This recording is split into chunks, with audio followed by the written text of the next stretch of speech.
Elvis Presley couldn't sleep. At Graceland, 1 a.m., he lay in bed. But sleep wouldn't come. Too much thinking.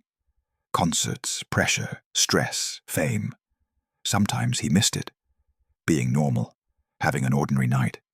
He got up, got dressed, got in his car. Where am I going? He wondered. He saw a place. Lucky Strike Bowling.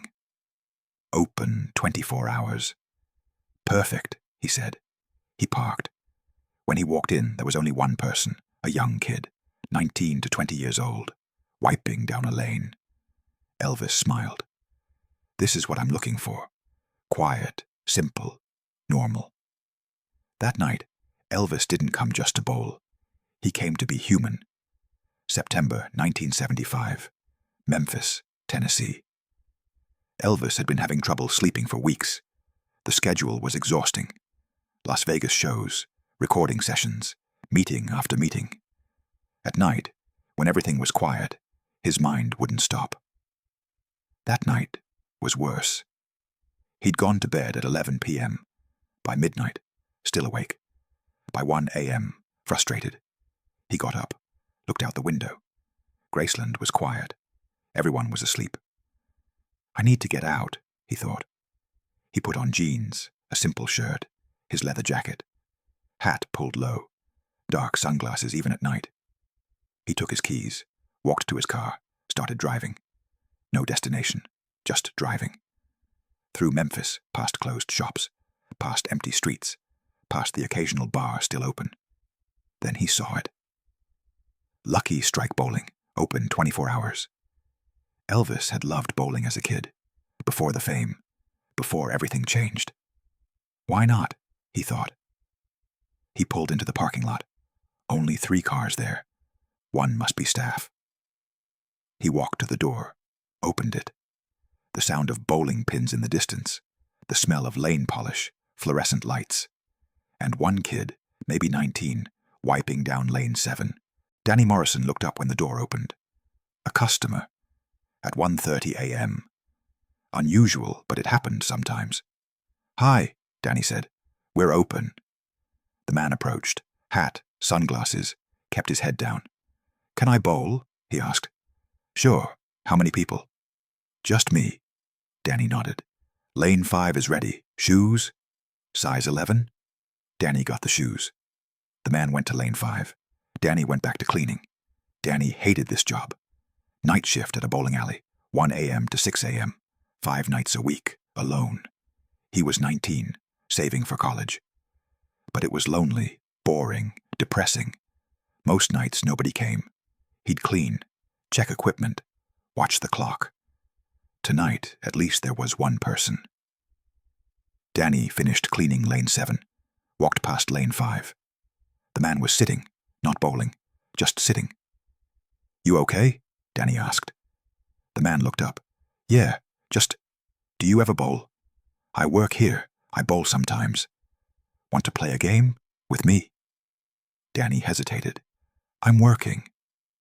Nobody's here. Come on. One game.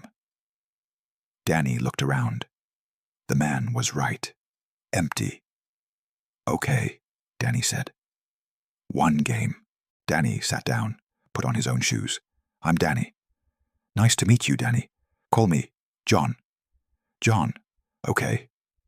They started bowling. Danny went first. Got 7 pins. Spare on the second ball. Nice, John said. John went. His form was good. Strike. You've bowled before, Danny said. A long time ago, when I was younger. They continued. Second frame. Third frame. John was good. Really good. By the 5th frame, they were talking. So, Danny, you go to school? Not yet. Saving money. Want to go to college? What do you want to study? I don't know. Maybe teaching. Maybe business. Just something. John nodded. That's good. Having a goal. What about you? Danny asked. What do you do? John paused. I work in entertainment, music business. Cool. Like a manager or something? Something like that. They bowled, talked, laughed. Danny noticed something. This guy, John, really listened. When Danny talked, John paid attention, asked questions, cared. Most people didn't do that. Most people talked about themselves. But John was different. After the first game, John suggested, "Want some coffee?" The bowling alley had a small snack bar, closed, but Danny had keys. "I can make some," Danny said. They went to the snack bar. Danny made coffee. They sat at a small table. "So, Danny, tell me about yourself, family." Danny hesitated. "Just me and my mom. Dad left when I was 12. "I'm sorry." "It's okay. It was a long time ago." "Still hurts, though," John said quietly. Danny looked at him. "Yeah, it does." "My dad died when I was young," John said. "Different situation. But I understand. That hole never fully closes." They sat in silence for a moment. "You have dreams, Danny?" John asked. "I guess. Go to college, get a good job, help my mom. She works 2 jobs. I want to help her." John smiled. "That's a good dream. Family first. What about you? You have dreams?" John laughed softly. "I used to. Now I mostly just try to remember them." "What do you mean?" "Sometimes when you get what you want, you realize it's not what you needed.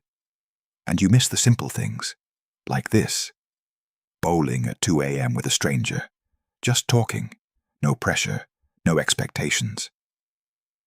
Danny didn't fully understand, but he felt it. "Well," Danny said, "I'm glad you came in tonight. Usually nobody does. Gets lonely." "Me too," John said. "Me too." They played another game, this time more relaxed, joking around. John told stories, traveling, meeting different people, funny experiences. Danny told stories too. School, his mom, growing up in Memphis. By frame 8, they were laughing hard. "Wait, so you actually did that?" Danny asked. "I swear, true story." Danny shook his head, grinning. "You're crazy, man." "Sometimes crazy is good," John said. They finished the game. John won both. But it didn't matter. Danny looked at the clock. 3:45 a.m. "Man, time flew," Danny said. "It did." "You want to play another?" John smiled. "I'd love to, but I should probably go. Let you get back to work." "Oh, yeah, okay." They walked to the counter. John returned the shoes. "How much do I owe you?" John asked. 2 games, shoe rental, $8. John pulled out his wallet, handed Danny $50. "Wait, that's too much." "Keep it," John said, "for the coffee and the company. Best $50 I've spent in years." Danny stared at the money. Thank you." "No, Danny, thank you. You gave me something I really needed tonight." "What's that?" "A normal conversation, with a good person.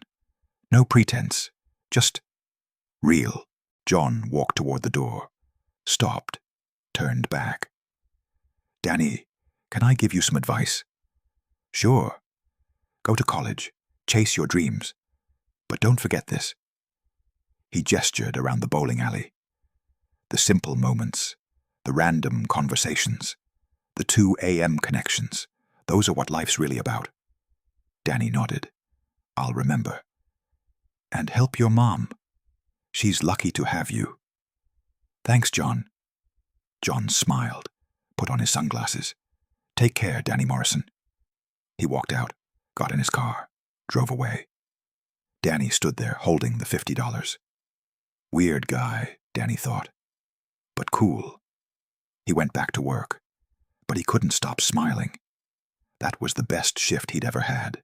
Danny kept working at the bowling alley, saved his money, went to college in 1977, studied education, became a teacher, elementary school, got married in 1982, had 2 kids. His mom retired. Danny took care of her, just like he'd promised. Life was good, simple, happy. Sometimes Danny would think about that night. September 1975. The guy named John. Wonder what happened to him, Danny would think. He never forgot the advice. Simple moments, random connections, real conversations. Danny made sure to give his students the same thing. Attention, care, real listening. 1985. Danny was 29 years old, teaching 4th grade. One evening, watching TV, a documentary came on, Elvis Presley, The Unknown Stories. Danny wasn't a huge Elvis fan, but he watched. The narrator. Elvis often struggled with fame. He'd escape late at night, go to diners, bowling alleys, trying to feel normal again. Danny's attention caught bowling alleys. Old footage showed Elvis at a bowling alley, not performing, just bowling, talking with regular people. The narrator. In 1975, Elvis would often drive around Memphis at night, wearing disguises, looking for simple human connection. Danny's heart started racing. Then a photo. Lucky Strike Bowling Alley. 1975. Danny sat forward. September 1975, the narrator continued. Elvis spent several nights at various bowling alleys, often playing with staff, talking for hours. Danny's hands shook. No, he whispered. It can't be. But he knew. Deep down, he knew. John. September 1975, 1:30 a.m. Hat, sunglasses, $50 tip. That was Elvis, Danny said aloud. His wife looked over. What? I met Elvis. I bowled with Elvis. And I didn't know. Danny couldn't sleep that night. He lay in bed, replaying the memory. John's voice, his mannerisms, his advice. It all made sense now. I work in entertainment, music business. Of course, Elvis Presley. The next day, Danny told his students a story. Class, I want to tell you about something that happened to me 10 years ago. 30 kids looked up. I was working at a bowling alley, late at night. A man came in. We bowled together, talked for hours. He gave me advice, told me to chase my dreams but remember the simple moments. Who was it? A student asked. At the time, I thought he was just a guy named John, but I found out last night. It was Elvis Presley. The kids gasped. Really? Really? And you know what the crazy thing is? It didn't matter, because that night he wasn't Elvis the star. He was just John, a person who needed connection, just like I did. Danny smiled. And that's what I want you to remember. Treat everyone the same. The famous, the unknown, the rich, the poor. Because everyone is just a person. Everyone needs kindness. Everyone needs to be heard. A student raised her hand. Did you get his autograph? Danny laughed. No, but I got something better. I got real conversation, real advice, a real moment, and that's worth more than any autograph. That lesson became Danny's most famous. Every year, he'd tell it, to every class, and every time at the end he'd say, somewhere out there, maybe you'll meet someone special. Maybe you'll meet someone famous. But don't treat them like they're different. Treat them like they're human. Because that's what they want most. That's what Elvis wanted that night. And I'm grateful I gave it to him. Danny Morrison taught for 35 more years. Retired in 2020. On his last day, his students surprised him. They'd gotten him a gift, a framed photo. Elvis Presley at a bowling alley. And underneath, they'd written, to Mr. Morrison, who taught us that everyone deserves a simple conversation. Thank you for the lessons. Danny cried, happy tears. That night, he went home, put the photo on his wall, and he thought about that September night in 1975, when two people who needed connection found it at 2 a.m. in a bowling alley. If this story moved you, don't forget to subscribe and hit that like button. Share this video with someone who values real human connection. Tell us in the comments. Have you ever had a meaningful conversation with a stranger And don't forget to turn on notifications, because more amazing true stories are coming.